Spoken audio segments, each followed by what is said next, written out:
We start tonight with breaking news out of D.C. A law enforcement official tells the Associated Press a Secret Service agent shot a person near the White House today with a bystander that was also shot.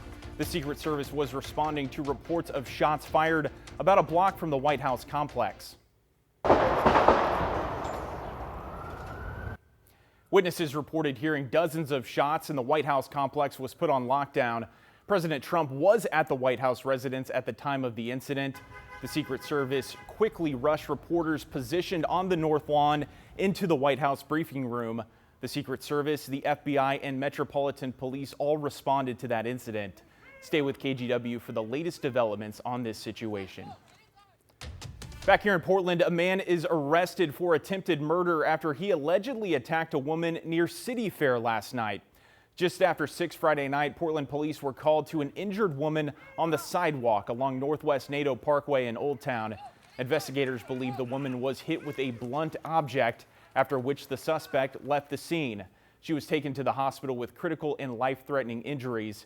Investigators tracked the suspect to a nearby apartment and, with the help of CERT officers, brought 64-year-old Roberto Velasquez into custody. Police asked for witnesses to share what they know, including video evidence, if they haven't already spoken to officers. Well, right now, nearly 50,000 residents are under evacuation orders in Southern California. It's because of a tank containing toxic chemicals that could explode if it overheats. Officials say the tank should be at about 50 degrees, but today temperatures reached as high as 90. The chemical is used to manufacture plastics and can cause skin irritation, respiratory issues, and headaches if people are exposed, according to the EPA. For the past 2 days, authorities have been spraying the tank with water to cool it off. In the meantime, authorities have evacuated thousands of people who live and work in the 9-square-mile area around the facility. We understand that this is frightening.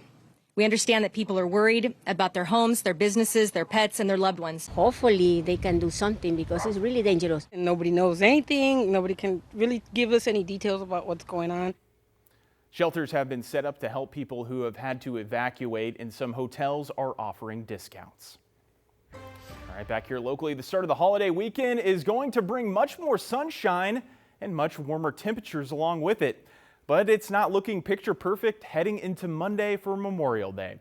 Meteorologist Joe Ranieri is here to let us know what to expect. And are we talking a return of cool and wet weather, Joe? We are, and that's going to be arriving by late morning, early part of the afternoon on Memorial Day. So the first half of the holiday is going to be dry, but looking into tomorrow, it's going to be really our last sunny and warm day for a little bit.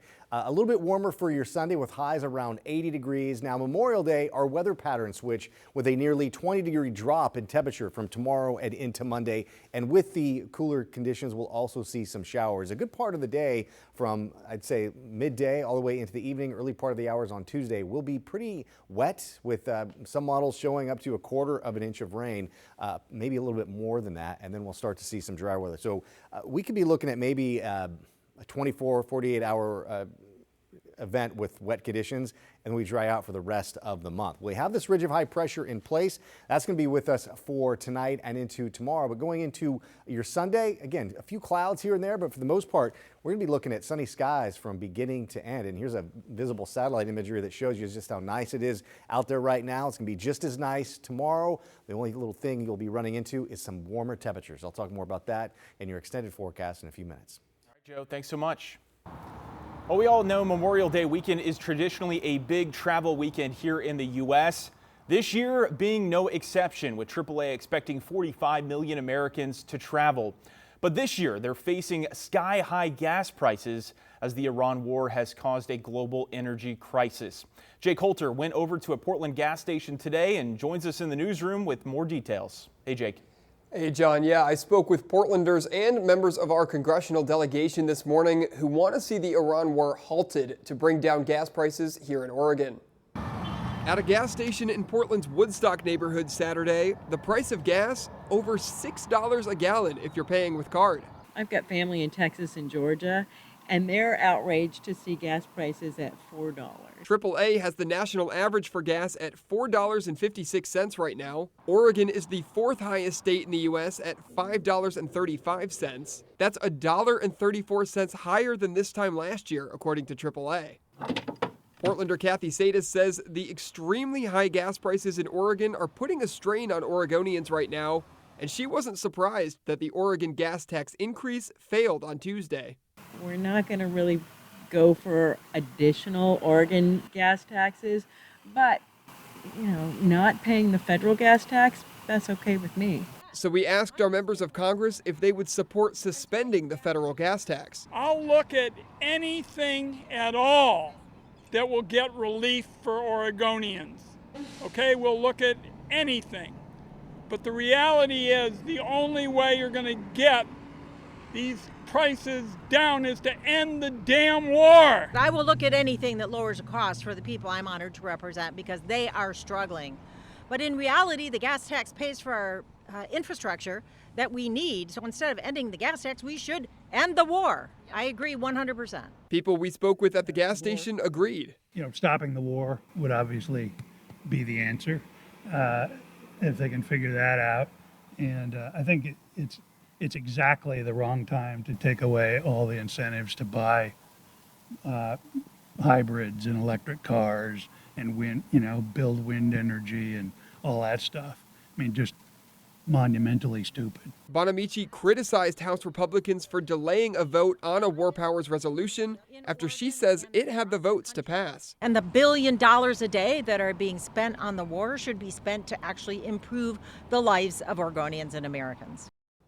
And we reached out to Bonamici's opponent in the November election, Barbara Call, for comment, but have not heard back. John? All right, Jake, thanks so much. A lot of hurt at the pump out there. Well, President Donald Trump says the United States and Iran are close to working out a deal to end the war. Today, the president announcing on social media a broad agreement between Washington and Tehran has largely been negotiated. While negotiators are working out those final details, the president said the Strait of Hormuz would reopen as part of that agreement. The president also reached out to Israeli Prime Minister Benjamin Netanyahu, and Trump said that conversation went well. There's growing fallout from the student sexual assault case at a Longview high school. The acting superintendent says 3 additional employees are now on leave, bringing the total to 5.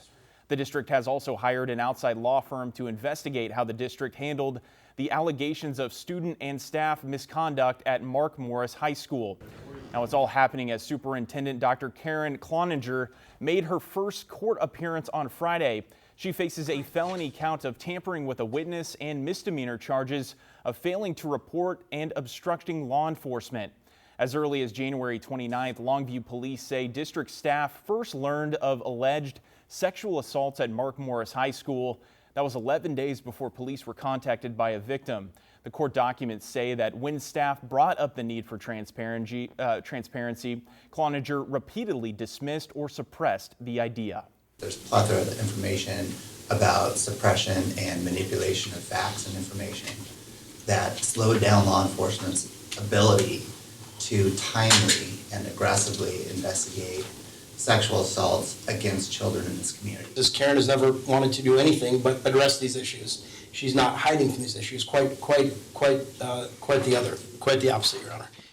Cloninger posted bail on Friday. She'll be back in court June 10th for her formal arraignment.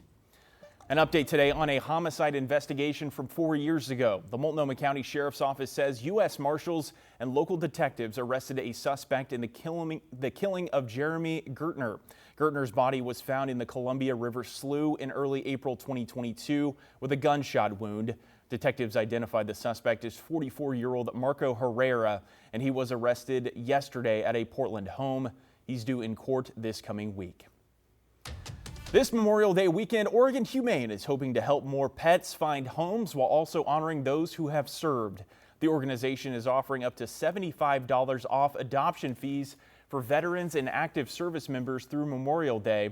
The special applies to all pets at Oregon Humane's Portland and Salem shelters, where more than 175 animals are currently available for adoption. You can find the list of adoptable pets right now on Oregon Humane's website. Well, 6 years of Pride celebrations in Tigard. Today, the city partnered with Tigard-Tualatin School District for their 6th annual Pride Parade and Festival. It all kicked off at 2 with the parade heading toward Tigard High School. People were invited to join the parade either on foot, by car, bicycle, or just about any other set of wheels. We're excited to make sure we have the whole community feel included and make sure that we're really supporting those that are underrepresented within our community. It's just a great opportunity for that to happen, just to send out a message that everybody's welcome, no matter who you are or who you love. The parade was followed by the festival featuring live music, vendors, student performances, and community resources.